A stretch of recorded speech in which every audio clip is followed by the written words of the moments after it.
3.5 বছর লেট করেছিল ভারতের এই ট্রেন। এর চাইতে গরুর গাড়িও তাড়াতাড়ি যায়। 2014 সালের নভেম্বরে বিশাখাপত্তনম থেকে মালগাড়িটি ছেড়েছিল।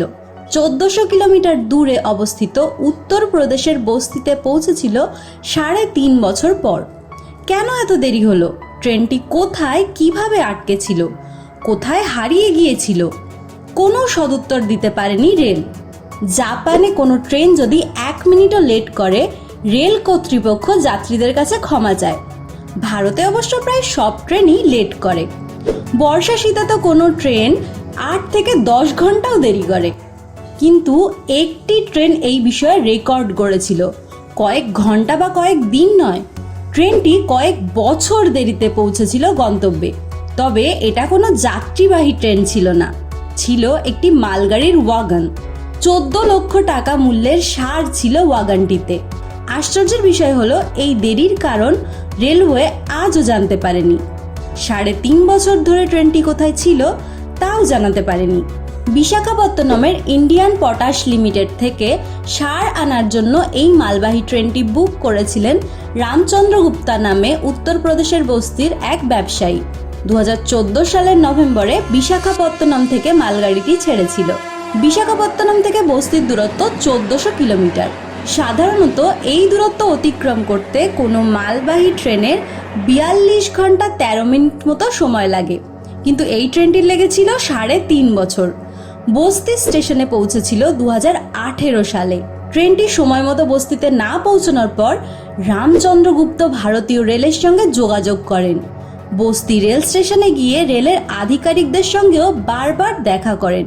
ইন্ডিয়ান পটাশ লিমিটেড সারের পক্ষ থেকেও রেলের কাছে একাধিক লিখিত অভিযোগ জমা দেওয়া হয়।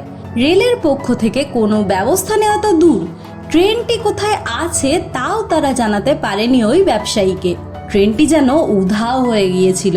বিশাখাপত্তনম থেকে রওনা হওয়ার পর মালগাড়িটি কোথায় চলে গেল সেই উত্তর দিতে পারেনি কেউ, কোনো ব্যাখ্যা দিতে পারেনি রেলওয়ে।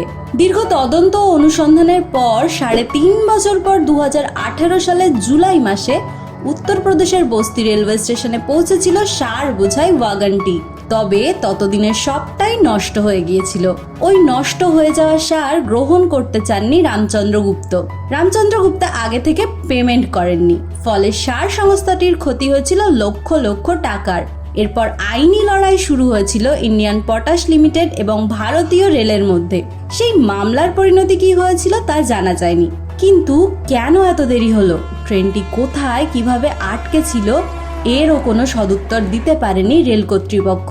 আমরা যদি দেখি তাহলে এটাই ছিল রেলওয়ের সবচেয়ে দেরি হয়ে যাওয়া অর্থাৎ বিলম্বিত ট্রেন। উত্তর পূর্ব রেলের প্রধান জনসংযোগ আধিকারিক সঞ্জয় যাদব জানিয়েছিলেন, কখনো কখনো কোনো ওয়াগন পুরনো হয়ে গেলে পুরো মালগাড়িটি দুর্ঘটনার মুখে পড়ার আশঙ্কা থাকে, তাই ওই বগিটিকে ইয়ার্ডে পাঠানো হয়।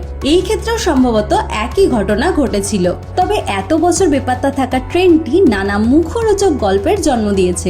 এলিয়েনরা ট্রেনটিকে তুলে নিয়ে যায়নি তো? ট্রেনটি কি টাইম ট্রাভেল করে অন্য কোনো টাইম লাইনে পৌঁছে গিয়েছিল? এইরকম গল্পের শেষ নেই। ওই যা হয় আর কি। দেখা যাক ভবিষ্যতে এর কোনো ব্যাখ্যা মেলে কিনা।